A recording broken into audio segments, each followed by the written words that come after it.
Gravar com a senhora uma entrevista para a gente falar um pouco de como foi o processo criativo para fazer suas obras, como foi que a senhora pensou. E eu queria que a senhora se apresentasse. A senhora... Boa tarde a todos, meu nome é Manuele Maia, sou casada, mãe de 2 filhos, bancária por profissão e formada em administração de empresa. E é com muito prazer que eu venho estar respondendo a essa entrevista, né, de como foi todo esse processo de criação desses 4 livros. Senhora Manuele, como a senhora pensou em começar com esses livros? Então, nós estávamos vivendo, né, uma época de pandemia mundial e todos nós estávamos em casa, sem ter o que fazer. Ainda mais eu estava de licença médica, eu não estava trabalhando, eu estava me recuperando. E a gente sabe que existe um ditado onde diz que mente vazia é a oficina do diabo. Então, eu preferi deixar minha mente funcionando. E é um sonho de muito tempo, de ter uma obra, de poder escrever aquilo que a gente tem em mente, né? E eu comecei a desenvolver um pequeno esboço daquilo que eu queria fazer. Daí surgiu o primeiro livro, que foi Tim, o Amigo do Mar, inspirado no meu filho mais velho, que é apaixonado pelo fundo do mar, aproveitando e adaptei para que esse livro também fosse uma proposta criativa para crianças com autismo. Daí então veio as outras obras, né, e abrindo um parênteses aqui de gratidão pelo meu esposo, que é ele que me ajuda a estar escrevendo tudo isso, devido a essa comorbidade de não poder estar fazendo digitação. A senhora, quando estava escrevendo seus livros, você pensou em mudar alguma coisa que estava lá? Quando você estava fazendo seus livros, a senhora já pensou em mudar alguma coisa, desistir, quando estava escrevendo? Sim, com certeza. Quando a gente começa uma obra, principalmente com a minha personalidade, eu confesso que eu sofro de ansiedade e procrastinação. Então, a minha maior dificuldade é em manter o foco daquilo que eu já comecei a fazer. Então, no meio do caminho, com certeza, eu pensei em mudar, em partir para outro assunto, achar que aquilo não era nada de bom e queria desistir. E assim a gente fica, né, tentando inventar um novo meio de chegar àquele objetivo, mas graças a Deus eu consegui concluir o projeto do jeito que eu tinha pensado. O que a senhora pensava quando estava escrevendo esses livros? O que a senhora pensava ali quando estava escrevendo? E você pode falar um pouco? A princípio eu me divertia. Porque quando eu estava escrevendo a primeira obra, era como se eu estivesse vendo meu filho pequenininho. E ele sempre foi apaixonado pelo fundo do mar. E eu lembro que quando ele era criança, ele conversava com os animais. E eu espero que ele não me mate de estar contando isso.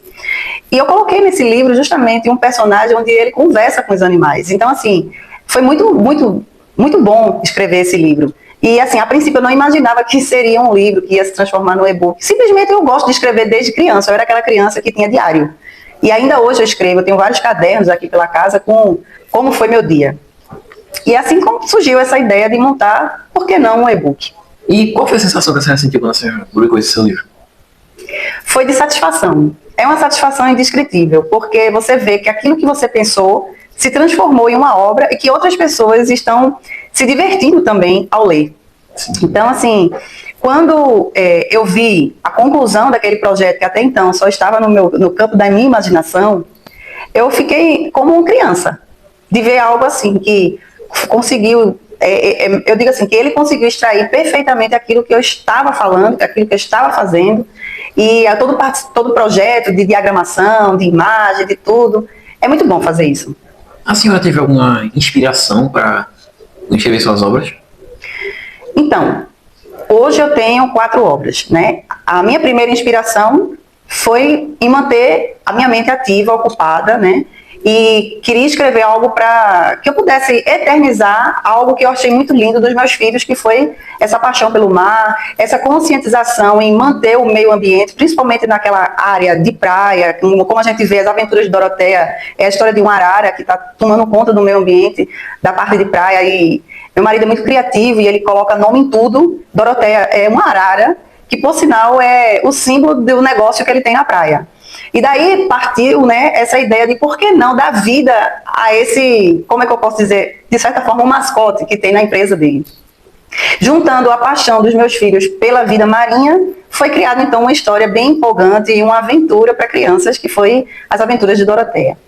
A terceira obra foi mais voltada para o campo da área financeira, que é onde eu trabalho há mais de 24 anos, pensando em quê? Naqueles meus clientes que não conseguem, muitas vezes, aprovar um crédito de um financiamento de um carro, um financiamento de uma casa, às vezes por besteira até por não ter uma educação financeira. E nesse livro, que é um manual de como melhorar o seu credit score em 30 dias, com certeza, se a pessoa aplicar aquele passo a passo, ela vai ter uma melhora significativa.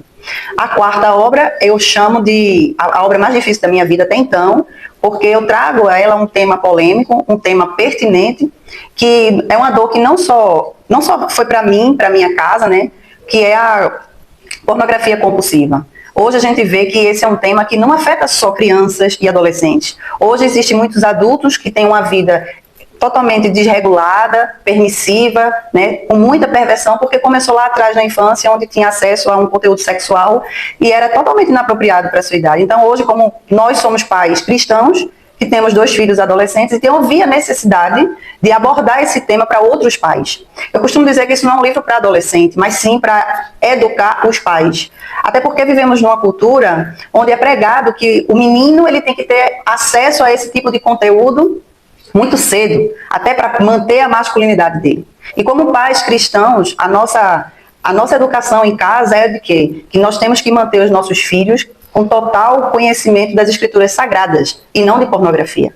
Então, assim, é um livro um pouco polêmico, mas que traz para os pais cristãos uma mudança de mentalidade e que pode ajudar os filhos a diminuir problemas que lá na frente vai ser problemas espirituais, problemas emocionais, sentimentais, um casamento talvez destruído por causa da compulsividade pornográfica. E eu queria saber o que a senhora pensou, o resultado do que a senhora tinha escrito. Então, na minha mente, eu acredito que essa obra, como todas as outras, vai fazer uma mudança na mente tanto daquela criança, que vai ter um entendimento lúdico na linguagem dela, de que ela precisa ter uma melhora, né, uma responsabilidade social, uma responsabilidade com o meio ambiente, como no livro Tinha um Amigo do Mar, é mais voltado para a questão social entre amigos, pessoas, porque a gente vê que tem muitas crianças que eles saem do seu convívio social com pessoas para querer ficar sozinha ou arrumar um amigo imaginário e não quer se socializar. Então a gente aborda isso nesse livro. Então meu pensamento é, se eu conseguir mudar ao menos uma pessoa a melhorar de vida, eu já estou muito satisfeita. A senhora pensa em escrever mais livros desse gênero ou a senhora acha que já está bom? Não, eu penso em fazer outras obras tanto de documentário, como uma obra que eu possa vir trazer alguns testemunhos de vida, mudanças de vida que pessoas tiveram ao longo do tempo. Eu tenho conversado com muitas pessoas, principalmente o público feminino da minha faixa etária, né, que tem vivências, a mesma vivência que eu, de ser mãe, de ser esposa, e eu pretendo sim começar uma nova obra, onde vai estar impactando diretamente a esse público de mulheres, mães, maior que 30 anos em diante. Penso em fazer outras obras de cunho educacional também, mas é porque, como eu disse, eu preciso de alguém que faça a parte física da obra.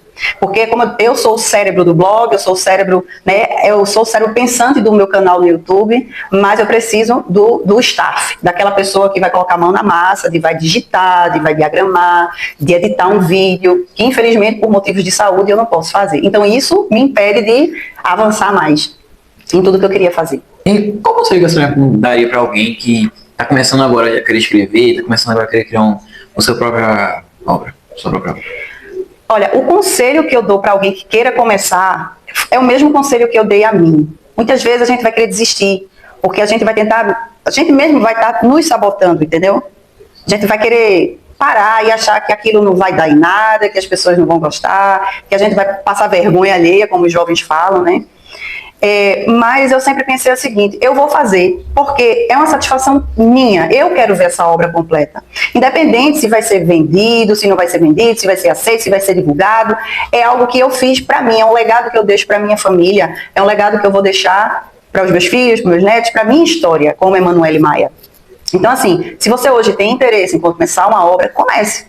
O que você quiser, o gênero que você quiser, um conto, uma ficção científica, o que você quiser, publique, faça seu e-book, faça, independente se vão lhe apoiar ou não, porque apoio geralmente é muito difícil da gente encontrar. Né? Eu nunca escrevi nada pensando, vou virar uma best-seller, eu vou vender. Não. Embora esses e-books estejam na plataforma Kiofy, deixei lá para poder eternizar essas obras, eu não vejo como um material que, eu vou ficar super rica, famosa e conhecida, não. Mas se eu puder, de alguma forma, mudar a vida de alguém para melhor, eu já vou estar muito satisfeita. Coisa que eu fiquei pensando agora, onde é que a senhora busca essa inspiração quando a senhora está sem motivação alguma? Então, hoje tem perdido o hábito de leitura, né? A gente vê que o Brasil, principalmente, não é um país de grandes leitores. Os jovens, principalmente, têm se debruçado a vídeos e fica nas redes sociais, jogos online, e a leitura é um artigo de luxo.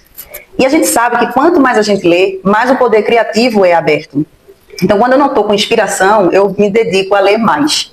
Quando eu começo a ler, eu vou entendendo muita necessidade que muitas pessoas estão tendo. Outra coisa que me motiva é conversar com pessoas. Quando eu converso com pessoas e consigo sentir a dor que ela está passando, eu tento me motivar tanto a gravar vídeos, como a escrever alguma coisa, escrever um artigo para o blog, como a escrever um pôster para uma rede social, que eu possa estar agregando na vida de alguém. Então, a minha motivação é assim, é tentar mudar, nem que seja uma vírgula na vida de alguém. Essa foi a nossa entrevista. Eu quero realmente agradecer muito por ter participado da nossa entrevista. Eu que agradeço. Muito obrigado. E é isso. Desculpa o nervosismo, minha gente. E quem sabe, né, esse filho lindo, mais lindo da Escola Técnica, me ajuda a digitar novas obras e aí, então, melhorar cada vez mais, né, o mundo que vivemos. Obrigada.